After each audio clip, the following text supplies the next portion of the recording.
citizenry expects that we're working together as a public safety team. Is it better than what we have now? If the answer is yes, move ahead. Let's get logged in and get locked on to the Kev Talks Podcast. 3, 2, 1.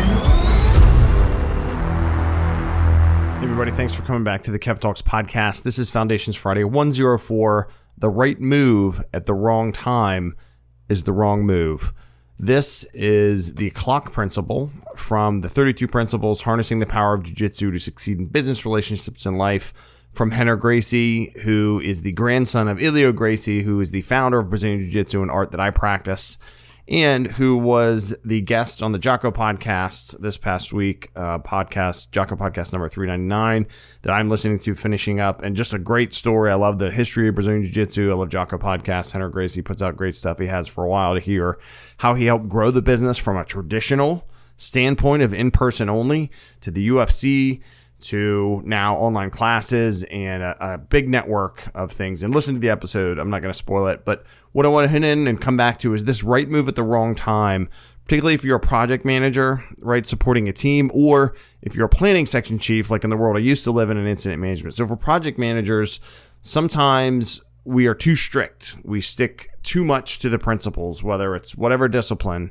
instead of getting the tempo of the team. And like I write at kevtalkspod.com, and I'll link to this article as well, for project managers, we need to recognize when the project team needs to be dynamic and adjust to the situation with when we do need to hold to the standards and the timeline. And that balances, right? Stuff comes up with the people on our team, budgets change, and disasters happen. And, that leads into the planning section chiefs. If you show up and people just need food and toilets, and you don't need all the components of that planning P that we love to follow, that's a great thing to learn and reference, then change your meeting tempo and don't make all the documents that they told you to make in the course.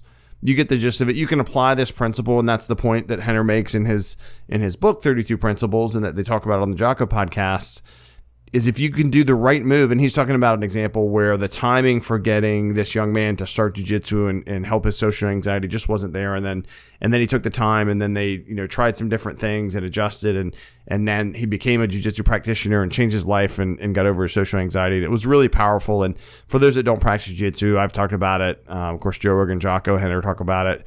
It's really a great form of activity in martial art and self-defense and mental health therapy. So think about, if you're leading teams, if you're fostering, facilitating a process, you might think, hey, this is the right move, but is it the right time or the wrong time? Because if it's the wrong time to do something, to take a disciplinary action after, a team's just been through a loss, like in public safety or the military, then it's the wrong move, right? If it's the right move to make an administrative policy change, but it's going to have a huge negative impact on morale, then it's the wrong move, right? Then we need to pivot. So the clock principle has to do with timing. I look forward to reading that book. I'll link to Rener's book and to this episode 399 of Jocko Podcast. Thank you for coming to this episode of the Kev Talks Podcast. Got some great interviews coming up.